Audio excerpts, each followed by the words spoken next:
Oh.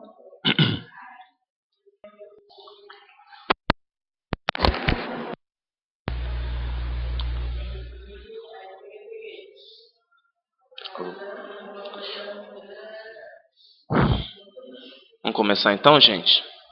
So let's get started. Last class we talked about the auxiliary verbs. We saw that they can or non-model. Okay, the non-models are be, have, and do.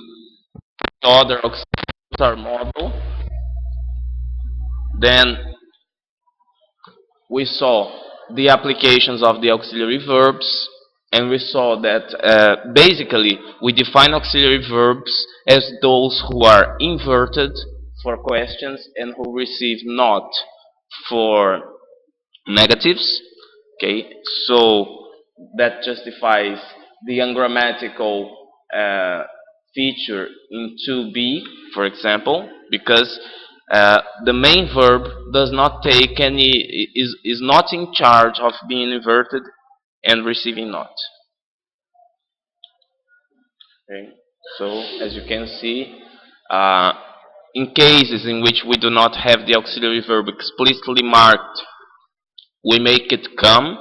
In the case of simple present, do. In the case of simple past, did. Okay. And then we started discussing the non-modal auxiliaries, be, have, and do. We discussed the fact that there is also a lexical verb named do.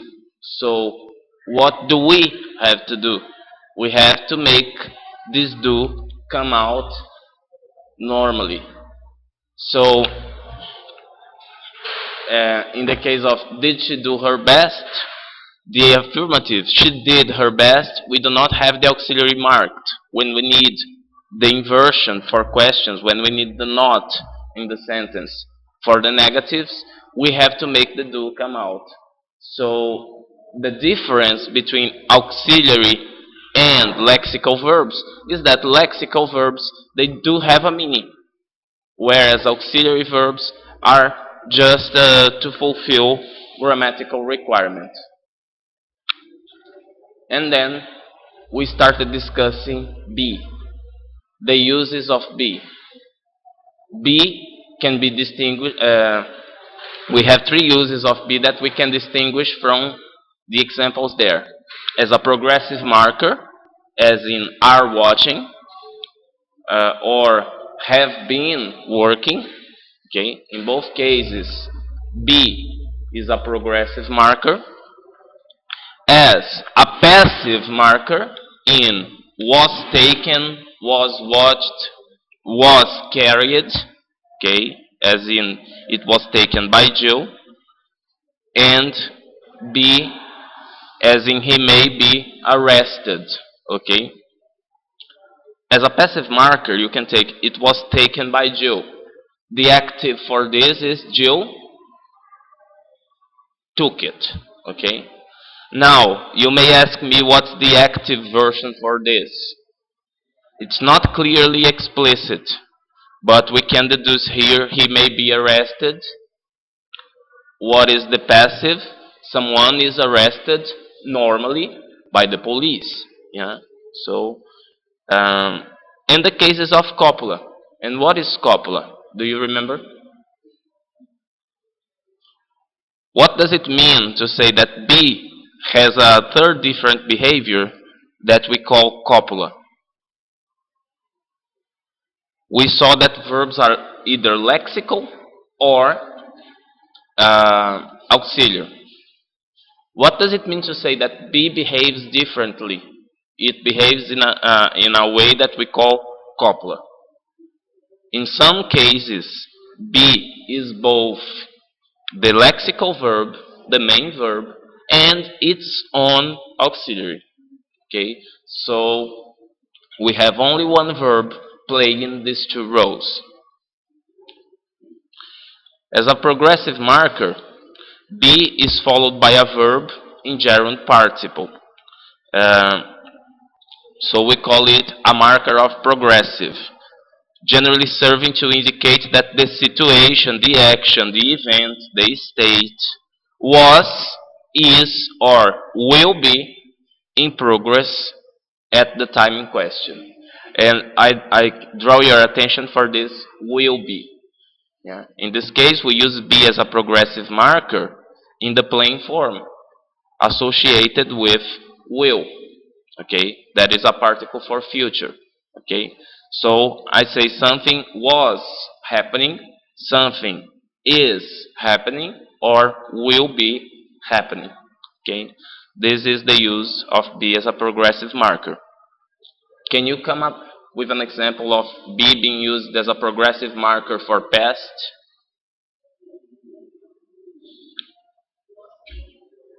I was sleeping. Okay, be as a progressive marker for future.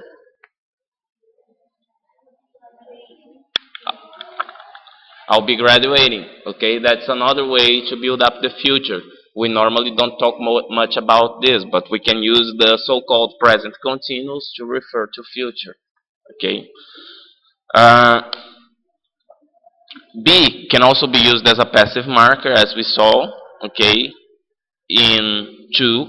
Okay, it was taken by Jill, or he may be arrested. In to A, the passive counterpart is Jill took it. And the presence of be being one of the major differences between the two forms. Jill took it. Be is not there, marking the passive, because this sentence is in active voice. When I put it to active voice, be must come as an auxiliary for for passive. Okay, so it was taken by Jill. Think of other sentences in the passive voice and check if be is present. The exam was uh, taken by the students. Again, be is there. Okay. Um, the car was fixed quickly. Again, be is there as a passive marker. Okay. Was written by, the book was written by, and always like that. Be is always there as a passive marker. Even if you use modal verbs as may, be will always be there as a passive marker. Okay? My car may be fixed by tomorrow. Okay? The exam may be hard. You have to study. No, in fact, this may be is no. Sorry, because it's not passive.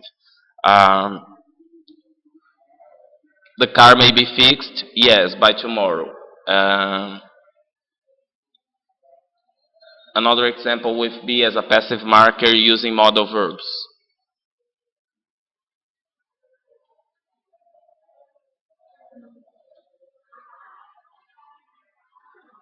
No? Students may be approved after this exam. Again, be in the infinitive and followed by the past participle. Okay. Uh, I say here that there is no active counterpart of to be. He may be arrested because the later, this to be, has no by phrase. What do I mean by that? He may be arrested by the police, by FBI, I don't know, okay, by Obama, I don't know. But if we had it, we could have an active counterpart. Someone arrested him. And finally, the case of copula. Okay, she was a friend of his. What is the interrogative? What is the interrogative of this? Was she a friend of his? That is very likely. Is that very likely? So in this case, be is inverted, and we may be led to think, so be is the auxiliary. But if I drop be, if I eliminate be from this sentence, I drop the only verb in the sentence. She, a friend of his. We have no verb, so we have no clause at all. So be is also the main verb. In cases like this, okay, I call it copula, okay? Sorry, Amanda. She was a friend of, no, a friend of his, a friend of mine. In this case, you use the object pronouns. A friend a friend of ours. Yeah, it's like that. Okay. Uh, the negative of B is that is not very likely. Again, not is being placed the same way we do with all the other auxiliary verbs. So we call it copula because the verb merges both functions, auxiliary and main. And finally, have. Have belongs to both lexical and auxiliary verbs. Not only have, yeah, if you take do, we can have two do's in a sentence, as we saw. One do being auxiliary, another do being the lexical verb. Have is also the same. Take, take this example. She had a swim. She had a swim. Is have an auxiliary or a lexical verb?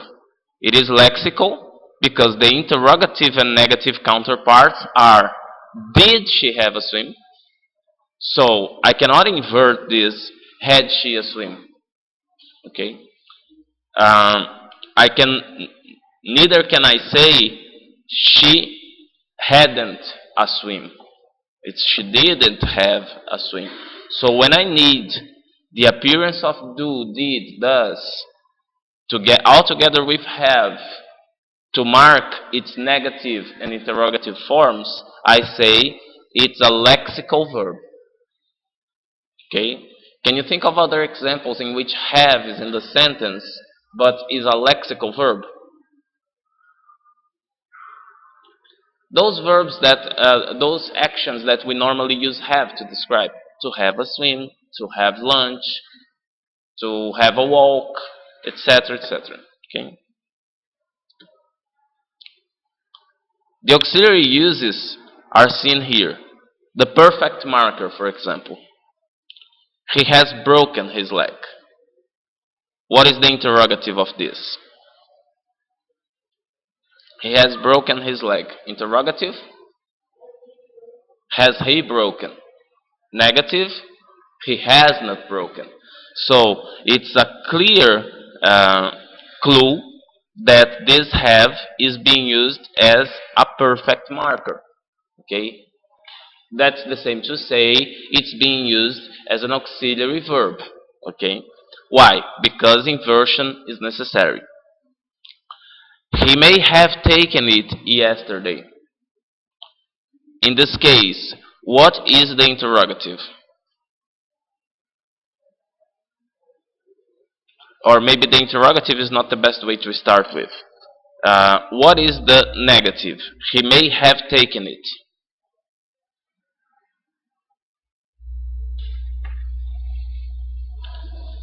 He may have taken it. He may have not taken it. Okay? So, um,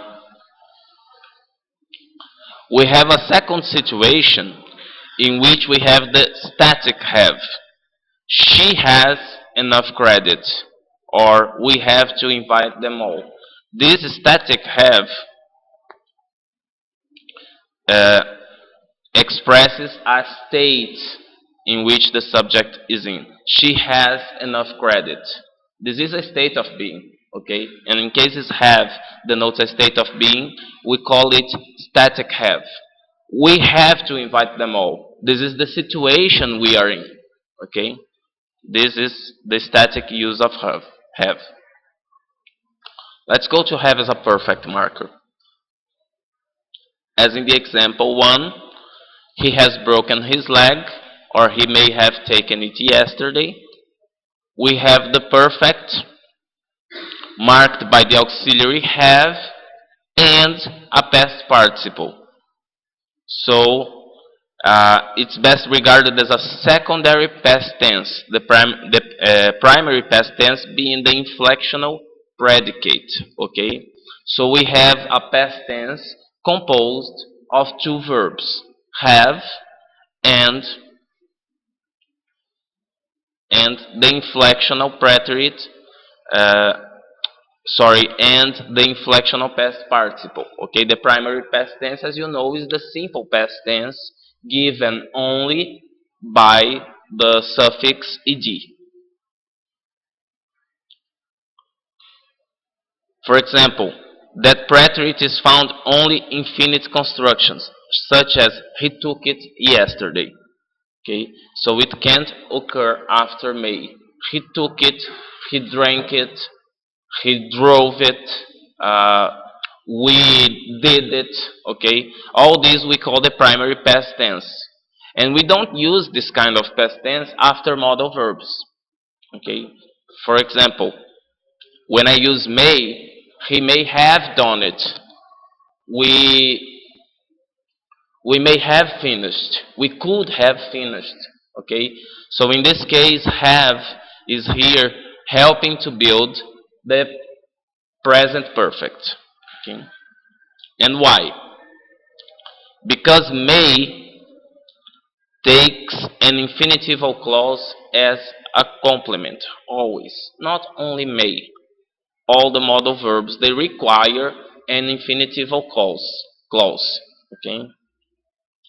That's why perfect have is used instead. Okay, I cannot say I may finished. I may have finished that. Okay,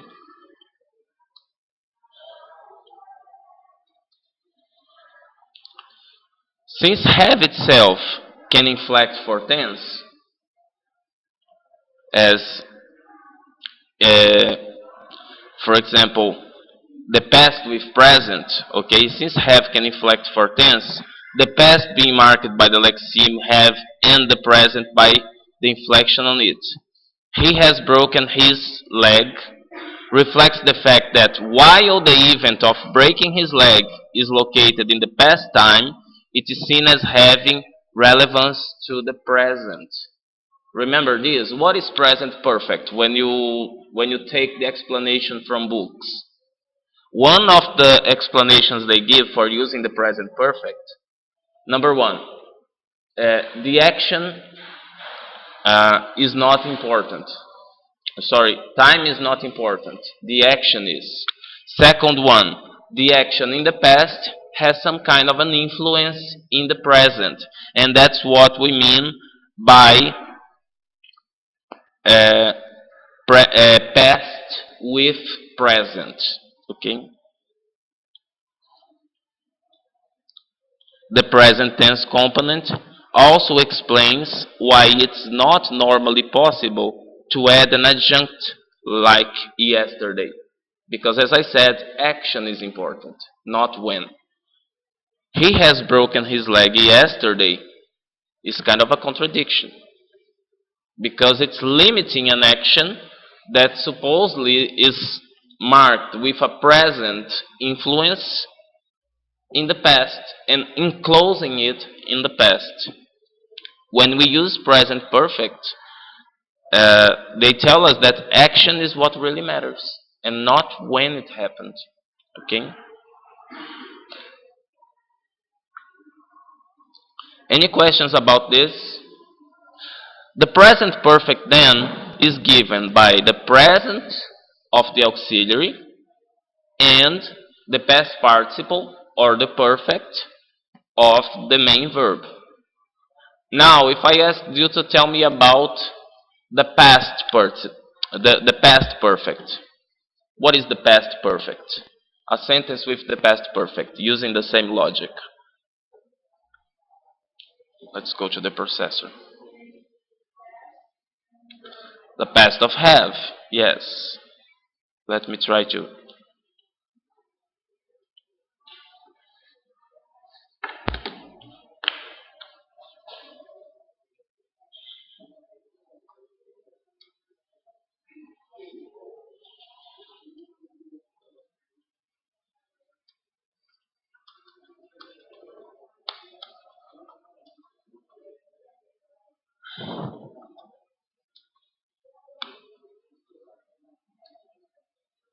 It has been a hard time. Okay? As you can see, the sentence is in the present perfect. Present of have.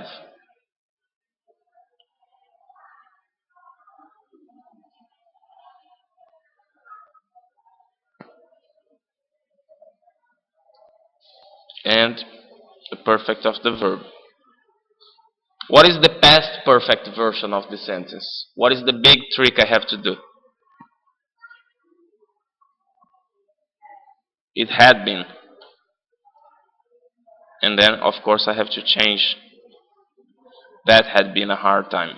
Okay? Or, I have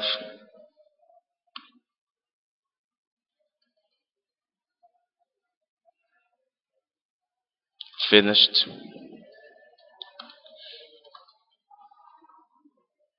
all my chores. All my chores. Yeah, the things you are in charge of. In charge of. Um, Again, what is the past perfect of this? I had finished all my chores. Of course, by the time something else happened, okay? Because you have to locate it in relation to another past event, okay?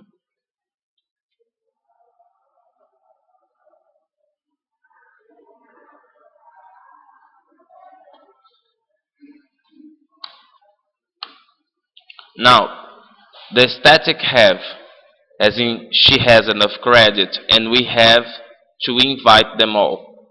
Have in to, yeah, denotes a state, unlike that of she had a swim. When you have a swim, you are actually doing something. It's dynamic, okay? Denotes an event. Now, when I say I have credit, in fact, people are doing something to me. They are giving me credit. It's the situation I'm in.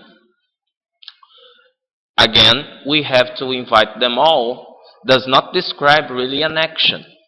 It describes a situation in which I'm involved.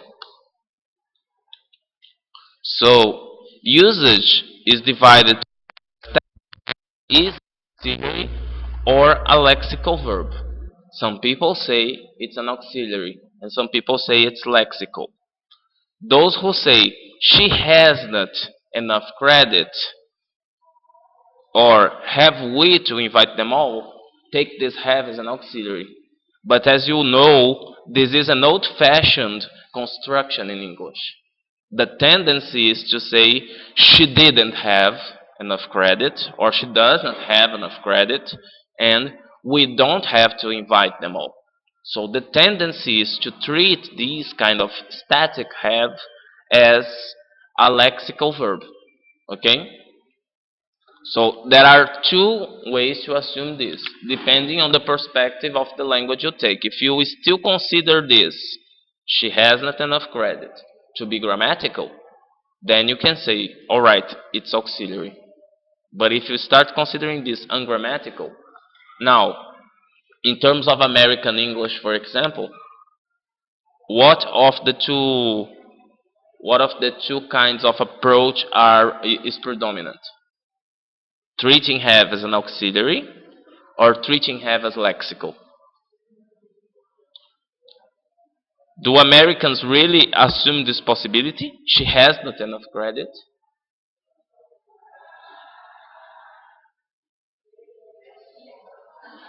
You've seen it, yeah, yeah, but it's not the tendency. I'd say, uh,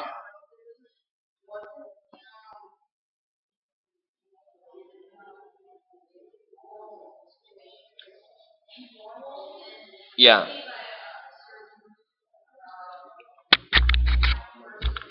yeah. It can be present in in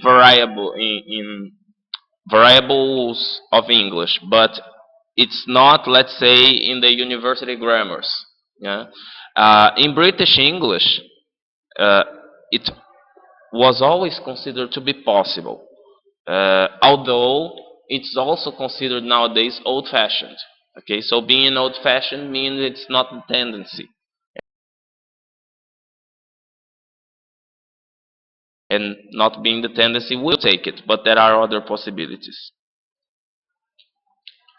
Many people use both constructions, though the lexical verb treatment has been gaining ground for some time. Okay, so both constructions are possible, but the tendency is that the approach of this as an auxiliary verb will soon disappear. Okay, the tendency is to treat it as lexical. Okay, so with this, we finished discussing verbs. Okay, uh, and we have to discuss about our